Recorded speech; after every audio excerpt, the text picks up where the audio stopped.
warahmatullahi wabarakatuh. Waalaikumsalam warahmatullahi wabarakatuh. Alhamdulillah wassalatu wassalamu ala Rasulillah Muhammadin Abdullah wa ala alihi wa sahbihi wa mawala. Ilahi anta maqsudi wa wadaka maqludi a'tini mahabbataka wa ma'rifataka. Subhanaka la ilma lana illa ma 'allamtana innaka antal alimul hakim wa la haula wa la quwwata illa billahil aliyyil azim. Lalu alhamdulillah segala puji bagi Allah yang telah melimpahkan berbagai macam nikmat, karunia, hidayah serta inayahnya kepada kita. Alhamdulillah pada siang hari ini dengan nikmat Allah kita dapat berkumpul di sini di SDS Sekolah Dasar Swasta Terpadu Bina Ilmu. Alhamdulillah kami dari mahasiswa Universitas Nahdlatul Ulama setelah mengadakan observasi berkenaan dengan Sekolah Dasar Swasta Terpadu Bina Ilmu yang kami lihat bahwasanya sekolah ini sekolah unggulan. Kita sudah observasi dan hari ini kita akan wawancara. Alhamdulillah ada bersama-sama dengan kita Al-Mukarram Al-Ustadz Nurkhalis SHI. Beliau adalah ketua yayasan dari Sekolah Dasar Swasta Terpadu Bina Ilmu. Alhamdulillah juga ada bersama kita Bapak Jamaluddin SPD. Beliau merupakan kepala sekolah di Bina Ilmu ini.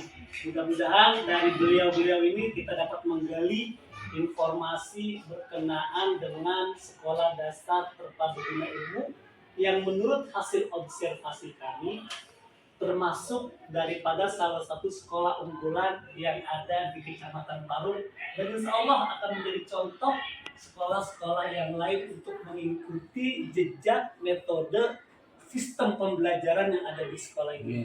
Oleh karena itu pada hari ini kami insya Allah akan mewawancarai yang pertama mungkin dengan Pak Nurkhalis dan dengan Pak Jamaluddin sebagai kepala sekolahnya. Wawancara akan dipandu oleh rekan kami. Kepada Saudara Alvin, kami persilahkan. Baik, alhamdulillah kita lanjut ke wawancara kajian observasi.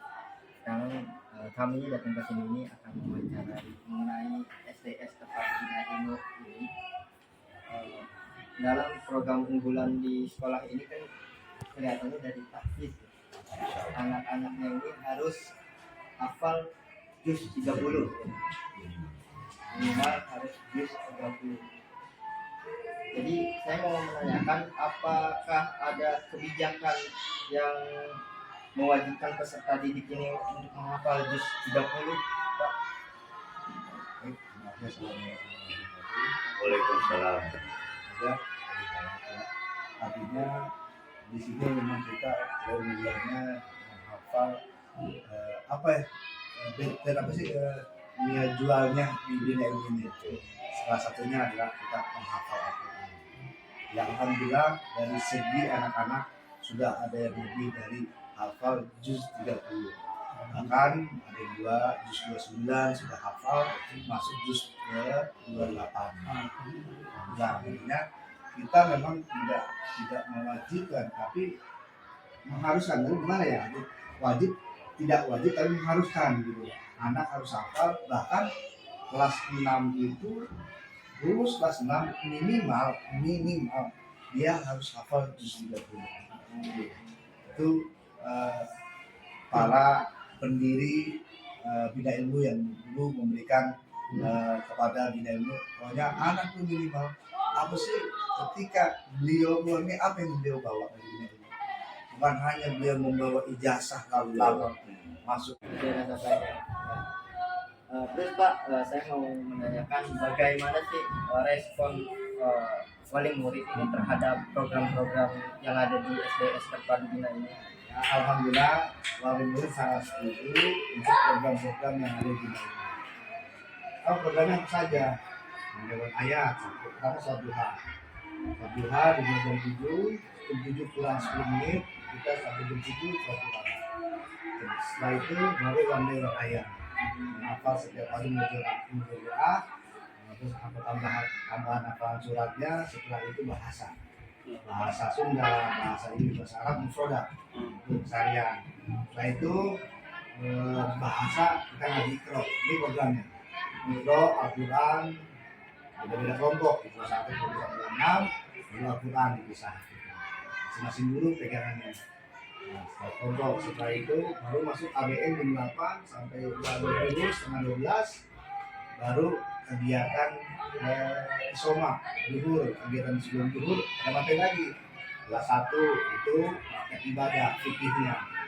Mulai praktek wudhu, sholat, bacaan dulu, 1. Kelas 2-nya itu ada berbagai macam tingkat, berbeda-beda. Materi ibadah, ada cerita olahraga, ada cerita kawan murid, ada praktek bacaan surat kelas 6 kelas 56 ya mahfuzah.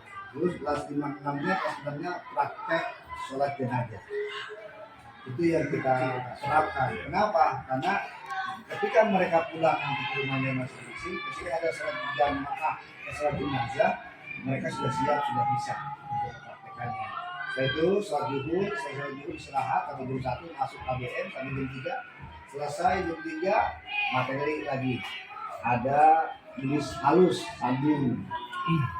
Tulis sambung ada imla. Alhamdulillah kita melatih imla saat anak-anak yang masuk Bronton itu langsung level 1 tesnya. Alhamdulillah dari bacaannya, dari tulisannya, hafalan Qurannya, alhamdulillah anak-anak yang sudah dibina di bina itu masuk Bronton langsung dapat nilai 1. Alhamdulillah. Itu yang luar biasa ya kita. Nanti bang, biarpun mereka maaf kalau begitu, biarpun mereka nilainya rendah di sini, tapi ketika kebanyakan mereka keluar masuk MTS, SMP, masuk sanawiyah atau sekolah umum yang lainnya atau masuk swasta lain, mereka dapat peringkat besar. Itu yang saya susui kepada anak-anak. Yang dulunya di sini rendah, di sini rendah materinya. Tapi pelajaran karena apa? Kita ada hasil saya di pesantren.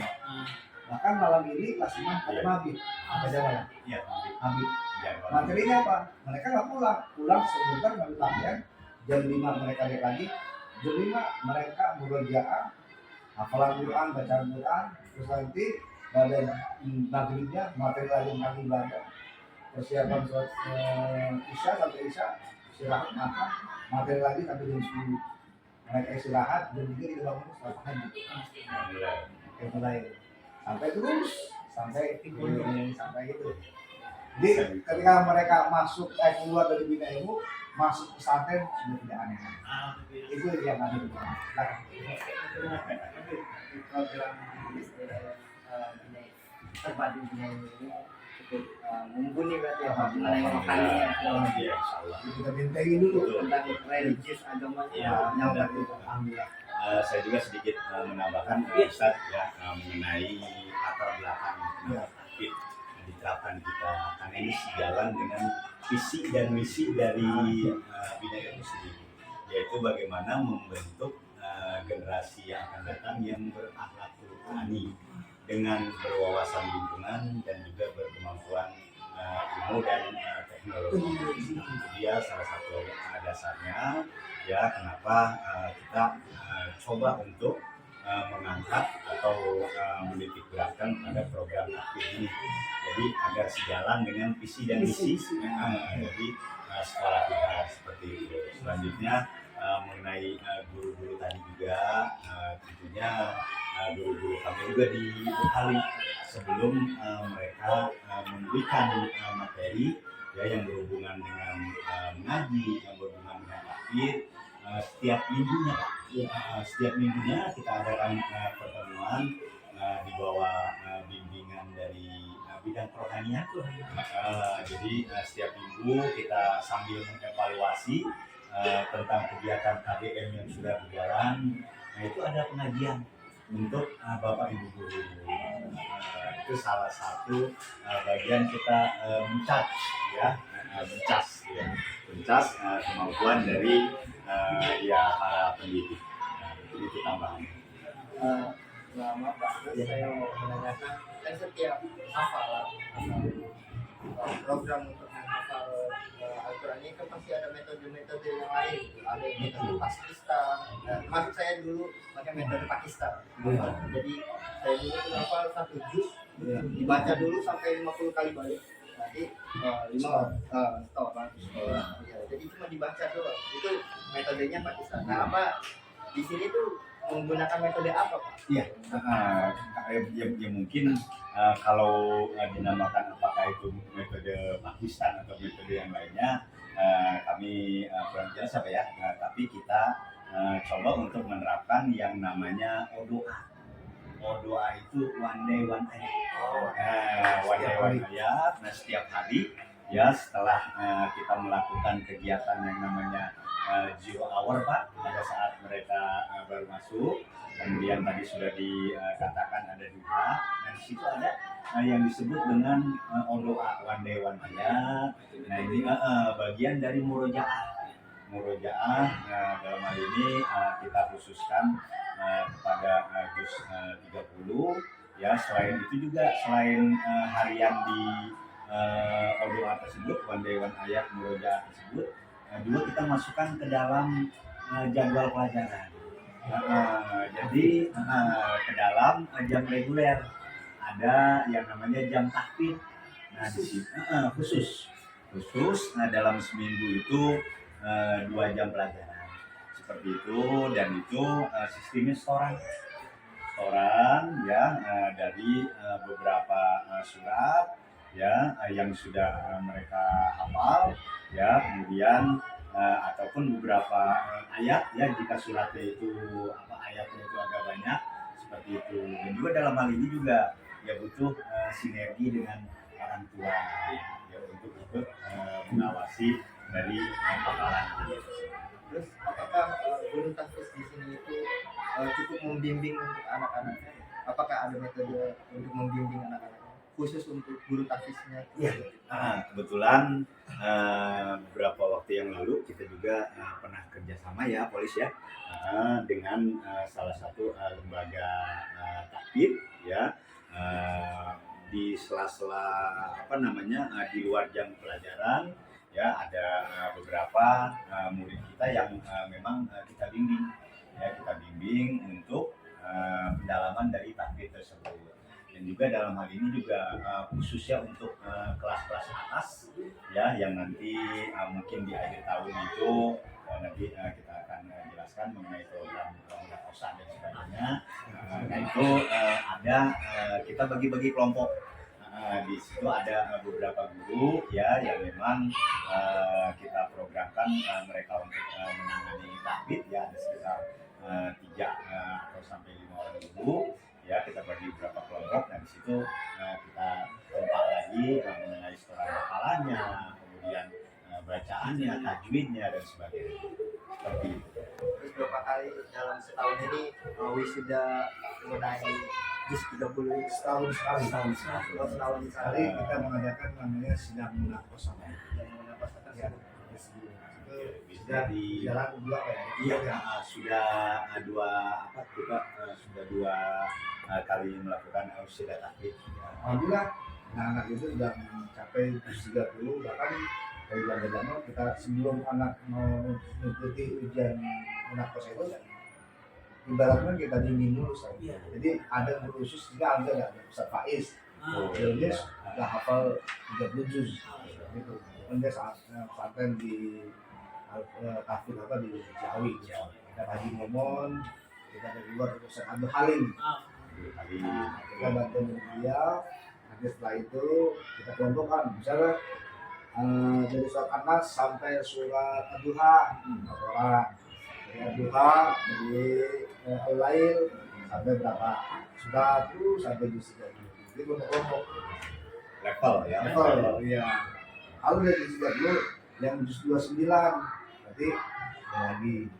Tapi siswa ini tidak menentukan antara kelas 1 sama kelas 6, pokoknya semuanya Harus itu siapapun kita kontrol. Ini kata-kata perwali tadi Pak Yo bilang kita ada di jam itu tentang pelajaran tahfidz. Nanti kita cross check dalam sekelas ini siapa yang sudah mencapai juz 30 dari kelas 1 sampai kelas 6 gitu.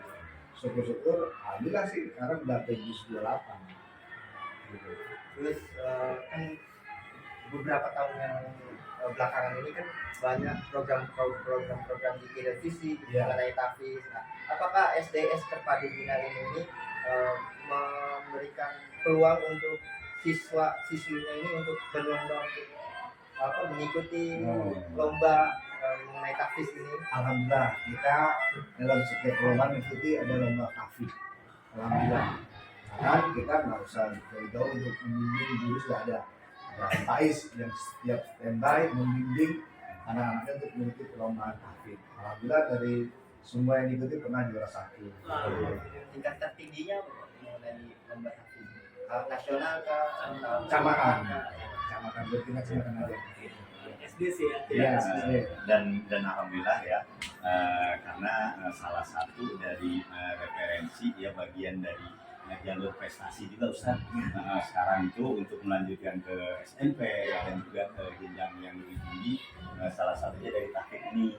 Dan alhamdulillah ya 2 tahun terakhir ini ya banyak perwakilan dari peserta didik kami ya Pak ya, yang sudah sampai ke kabupaten. Dalam artian mereka mewakili kecamatan Pari, kecamatan Parung dan untuk tingkat kabupaten. Padahal dari kita sendiri ini basisnya itu ya bukan pesantren. Dalam artian kita pendidikan umum ya, dan kita bisa bersaing dengan yang SD yang memang basisnya itu mereka pesantren lah ya, seperti Nurul Iman, yang kemudian Darul Mutakin. Alhamdulillah.